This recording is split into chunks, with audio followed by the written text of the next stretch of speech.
Et si, en moins d'une semaine, l'équilibre du monde basculait? Imaginez, chaque alerte, chaque information façonne un avenir de plus en plus imprévisible. Aujourd'hui, nous pourrions être au seuil d'un bouleversement historique, dont les signes s'accumulent sous nos yeux. À l'est, la Russie mène une offensive fulgurante à Donetsk.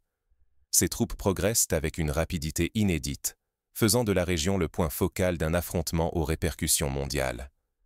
L'issue de cette bataille pourrait non seulement redessiner les frontières du conflit, mais aussi rebattre les cartes des alliances sur tout le continent européen. Pour la première fois, la France brise sa réserve. Paris annonce être prête à envoyer des soldats en Ukraine, une décision qui risque de provoquer une confrontation directe avec Moscou et d'entraîner l'Europe dans une nouvelle ère de tensions ouvertes. Pendant ce temps, outre-Atlantique, Donald Trump accélère ses manœuvres. Il réunit un sommet inédit avec les principaux dirigeants d'Asie centrale, cherchant à renforcer la main américaine dans cette zone stratégique. Ce jeu de pouvoir pourrait ébranler des décennies d'équilibres régionaux et affaiblir l'influence historique de la Russie. Mais la guerre se livre aussi sur un autre front, celui de l'information. Procès spectaculaires, campagne de désinformation, pression judiciaire. Chaque camp impose son récit, brouillant la frontière entre vérité et manipulation. La bataille des récits devient aussi décisive que celle des armes. Ignorer ces signaux, c'est risquer de voir un nouvel ordre mondial s'imposer, sans contrôle ni débat. Les choix des prochains jours pourraient durablement façonner notre sécurité, notre économie et notre capacité à comprendre le monde qui vient. Comment ces dynamiques se sont-elles accélérées? Revenons sur les événements clés qui ont précipité ce basculement. La bataille pour le Donbass a franchi un seuil. En quelques jours, le front s'est métamorphosé. Les forces russes ont lancé une offensive d'ampleur, franchissant plusieurs lignes défensives et s'enfonçant profondément dans la région. Des unités avancées combattent maintenant dans les faubourgs de Mirnograd et de Kostiantynivka, deux points névralgiques. Il ne s'agit plus de simples escarmouches. Chaque rue, chaque immeuble devient une forteresse, chaque erreur se paie au prix fort. Pour l'armée ukrainienne, la situation se tend à l'extrême. Les affrontements urbains sont parmi les plus périlleux. La densité des bâtiments freine l'artillerie, la visibilité se réduit, et l'adversaire peut surgir à chaque coin. Les défenseurs, privés de leur avantage en terrain découvert, doivent improviser une nouvelle ligne de résistance au cœur des quartiers résidentiels. Les civils restés sur place sont pris au piège entre les belligérants. La moindre déflagration menace les infrastructures industrielles qui, transformées en bastions ou en cibles, risquent la destruction à tout moment. L'enjeu n'est plus seulement militaire, c'est toute la survie de la région qui se joue. La Russie mise sur des assauts coordonnés, mêlant infanterie motorisée et chars pour briser les défenses et obtenir un contrôle rapide. Chaque brèche ouvre la voie à une percée qui pourrait bouleverser l'équilibre du Donbass, voire de tout le front est ukrainien. Si Mirnograd ou Kostiantynivka tombent, l'armée russe pourrait s'ouvrir un passage décisif. L'ensemble du dispositif ukrainien à l'est risquerait l'encerclement, menaçant la stabilité de la région tout entière. À chaque heure, le sort de milliers de civils et soldats reste suspendu à l'issue de ces batailles urbaines. L'angoisse monte, tandis que l'escalade inquiète bien au-delà de la ligne de front. Mais le Donbass n'est qu'un maillon d'une chaîne de tensions qui s'étend bien au-delà de l'Ukraine. Tandis que la France s'implique plus ouvertement, un nouvel ordre international semble émerger sous les yeux inquiets du monde. Et si l'Europe franchissait le pas en s'impliquant directement sur le champ de bataille ukrainien? À Paris, l'idée prend forme dans le secret, alors que les combats s'intensifient dans le Donbass. Emmanuel Macron aurait donné son accord à un plan inédit, déployer sur le sol ukrainien un contingent militaire français pouvant atteindre environ 2000 hommes. Cette initiative, dévoilée par des sources proches de l'état-major, représenterait un tournant majeur. Jamais, depuis le début du conflit, une puissance européenne n'avait autant flirté avec la fameuse « ligne rouge » tracée par Moscou. La France, pourtant, avance masquée. Sa stratégie, miser sur le camouflage. L'essentiel du contingent serait composé de soldats de la Légion étrangère, offrant à la fois discrétion opérationnelle et ambiguïté juridique. Officiellement, le déploiement prendrait la forme de missions d'entraînement ou d'assistance technique évitant la qualification d'intervention militaire directe. Ce choix traduit une volonté claire: éviter d'engager ouvertement l'OTAN, tout en envoyant un message fort à la Russie et à ses alliés européens. Mais ce pari sur l'ambiguïté comporte des risques immenses. Pour Moscou, l'arrivée de soldats français, quel que soit leur statut, serait vue comme un acte de guerre. Déjà, les médias et responsables russes dénoncent une provocation et menacent de représailles directes. L'enjeu dépasse la France. C'est tout l'Occident qui pourrait être précipité dans une spirale incontrôlable. Un incident, une bavure, une frappe mal identifiée, et l'engrenage militaire pourrait s'enclencher à une échelle inédite en Europe depuis plusieurs décennies. Mais derrière ce coup d'éclat, l'efficacité militaire réelle d'un tel déploiement reste incertaine. 2000 soldats, même aguerris, pèseraient peu face à la puissance de feu russe et à l'expérience acquise sur ce front. L'opération serait d'abord un geste politique: soutenir Kiev, sauver la face, affirmer que l'Europe refuse de rester spectatrice. Pourtant, cet acte audacieux pourrait vite se retourner contre la France, devenue cible privilégiée des représailles russes. La tension atteint un seuil critique. La moindre étincelle pourrait embraser la région. Le choix de Paris bouleverse les équilibres et force chaque acteur à revoir sa stratégie. L'Europe se retrouve à une croisée des chemins, partagée entre solidarité et prudence, entre symbole et risque de l'irréparable. Pourtant, alors que la France joue la carte militaire, d'autres puissances avancent leurs propres pions sur la scène internationale. Aux États-Unis, une initiative diplomatique inattendue s'apprête à redistribuer les cartes du grand jeu mondial. Donald Trump, loin des projecteurs européens, vient de lancer une manœuvre qui pourrait bouleverser l'équilibre en Asie centrale. Là-bas, un nouveau front s'ouvre, et il n'a rien d'anecdotique. Et si le véritable nerf de la crise se jouait à des milliers de kilomètres du Donbass? Tandis que l'Europe fixe l'Ukraine, Washington déploie sa propre stratégie, discrètement, en Asie centrale. Un sommet historique se profile. Donald Trump veut, pour la première fois, réunir les 5 chefs d'État des républiques d'Asie centrale. Un geste inédit qui vise à bouleverser l'équilibre régional et à affaiblir l'influence ancestrale de la Russie dans ce que Moscou considère comme son « étranger proche ». Derrière les sourires officiels, l'objectif américain est limpide: offrir à ces pays de nouveaux leviers économiques, énergétiques et financiers. Washington propose un accès facilité aux marchés mondiaux. Mais l'enjeu caché est d'aider ces États à contourner, en toute discrétion, les sanctions contre la Russie, et surtout à les pousser à cesser de servir de plaque tournante logistique au Kremlin. La pression américaine s'exerce sur plusieurs fronts. D'abord, Washington encourage un contrôle plus strict des réexports de composants électroniques, de pièces détachées et de technologies sensibles. Ces produits, via des canaux parallèles, continuent d'alimenter la machine de guerre russe. Ensuite, la Maison-Blanche promet des investissements massifs dans le pétrole, le gaz naturel, les mines, mais aussi dans les infrastructures de transport, pour redessiner les routes du commerce eurasien. Mais il ne s'agit pas que de matières premières. Les États-Unis veulent remodeler les alliances régionales. Derrière chaque contrat, chaque partenariat, se livre une bataille d'influence qui touche aussi la migration, car des millions de travailleurs d'Asie centrale vivent en Russie, le commerce frontalier et la fidélité politique des élites locales. Le pari américain est risqué, mais savamment orchestré. Si Washington séduit l'Ouzbékistan, le Kazakhstan, le Kirghizistan, le Tadjikistan et le Turkménistan, la Russie pourrait se retrouver isolée comme jamais, privée de ressources stratégiques, coupée de débouchés vitaux. La sécurité et l'économie russe seraient alors menacées, sur fond de pressions multiples. Sous la courtoisie des négociations, une véritable partie d'échecs diplomatiques se joue. Chaque mouvement peut faire basculer l'équilibre d'un continent. Mais pour les dirigeants d'Asie centrale, chaque choix est une prise de risque. Défier Moscou ouvertement, c'est s'exposer à de lourdes représailles. Pour le monde, ce bras de fer invisible en Asie centrale ouvre une ère d'incertitude. La crise ne se limite plus à l'Europe. Elle traverse l'Eurasie tout entière, du Donbass aux steppes kazakhes.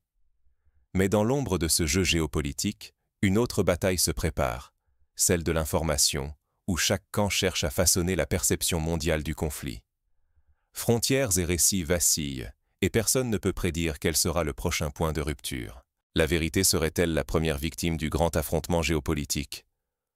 Aujourd'hui, la guerre ne se livre plus seulement avec des armes, mais aussi devant les tribunaux et dans les esprits. Les procès pour désinformation et diffamation se multiplient, brouillant la frontière entre faits et manipulation. Un cas emblématique, le directeur du Fonds souverain russe poursuit The Washington Post, accusant le journal de répandre de fausses informations qui nuiraient à sa réputation. Ce n'est pas un cas isolé. On assiste depuis quelques mois à une vague inédite de procédures où de puissantes personnalités affrontent les plus grands médias, en Europe comme aux États-Unis. Dans cette atmosphère de suspicion, la question de la responsabilité journalistique et des limites de la liberté de la presse est plus brûlante que jamais. Où s'arrête l'information? Où commence la manipulation? Sous pression, les médias hésitent entre autocensure, erreur et militantisme. Pendant ce temps, le public s'enlise dans un brouillard de doutes. Les conséquences dépassent le monde médiatique. Si la confiance dans l'information s'effrite, c'est l'ensemble des institutions qui chancellent. Les sociétés peinent à se forger une opinion éclairée, à agir face aux crises, ou même à défendre leurs intérêts fondamentaux. La manipulation de masse, qu'elle soit orchestrée par des États, des groupes privés ou des cybercampagnes, devient une arme stratégique aussi redoutable que les chars ou les sanctions économiques. Cette guerre de l'information alimente une spirale périlleuse. Plus les acteurs s'accusent de mensonges, plus le doute s'enracine. La vérité elle-même devient un terrain de combat, chaque mot ou chaque image pouvant être instrumentalisée.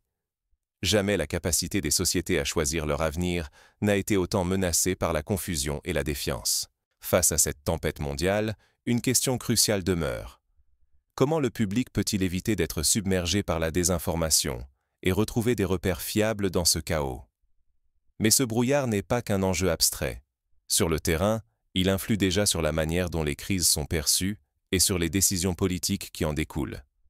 Reste à savoir si les sociétés parviendront à s'armer intellectuellement pour faire face à cette nouvelle ère de l'incertitude. On ne change pas le monde seul, mais on peut refuser de s'y soumettre les yeux fermés. L'escalade militaire dans le Donbass, l'engagement direct de la France, les ambitions diplomatiques de Donald Trump en Asie centrale et la guerre informationnelle ne sont pas des événements lointains. Ils s'entrelacent, modèlent déjà notre avenir et reconfigurent l'équilibre global. À chaque instant, ces fronts, militaires, diplomatiques, médiatiques, s'alimentent et s'accélèrent mutuellement. Ce n'est pas une suite de crises isolées, c'est un basculement où chaque décision compte double.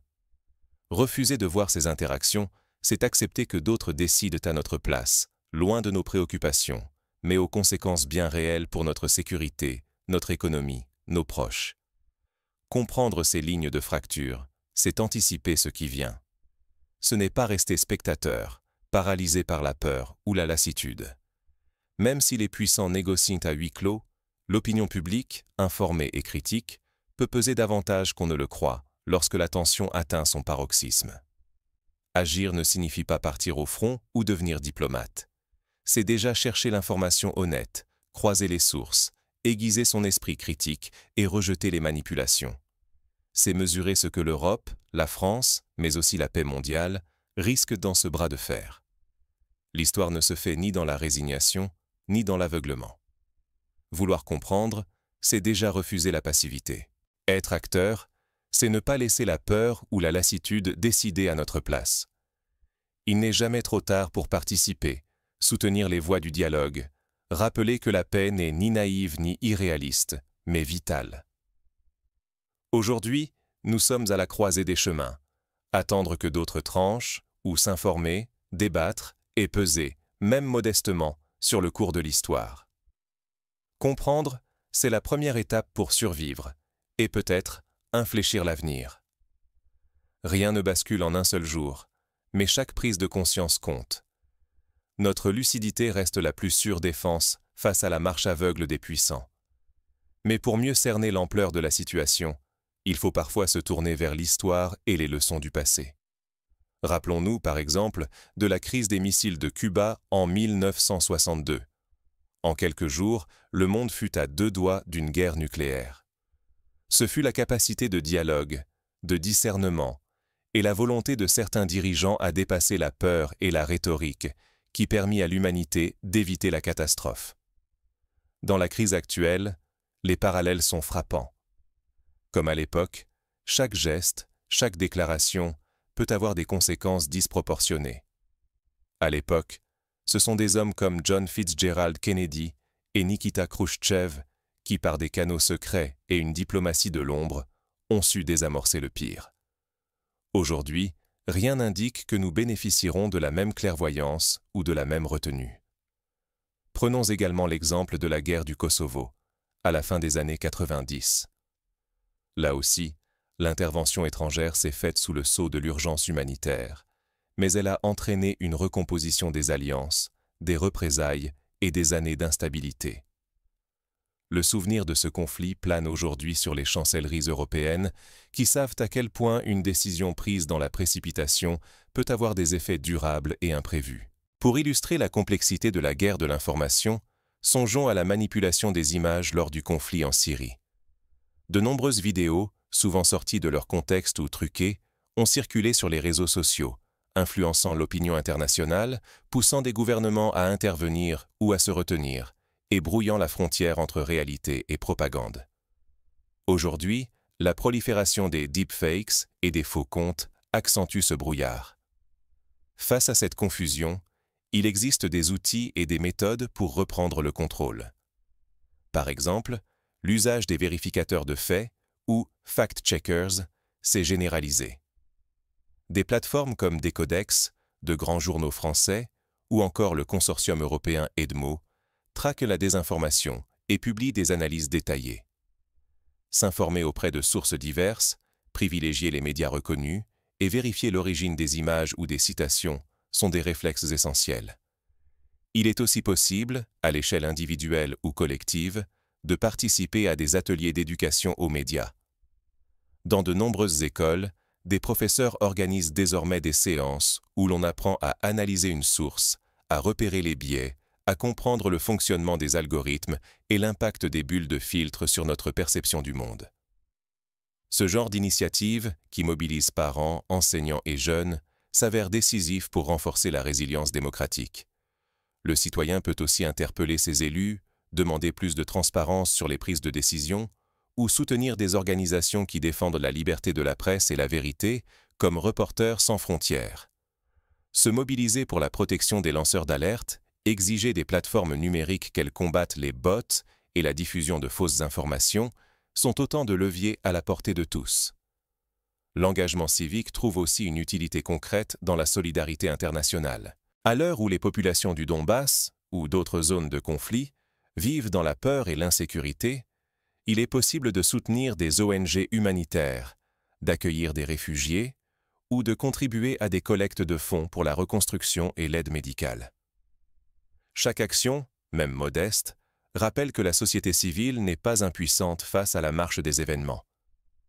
En matière de sécurité, certains experts recommandent que chaque État renforce ses défenses cybernétiques afin de limiter l'impact des attaques informationnelles étrangères.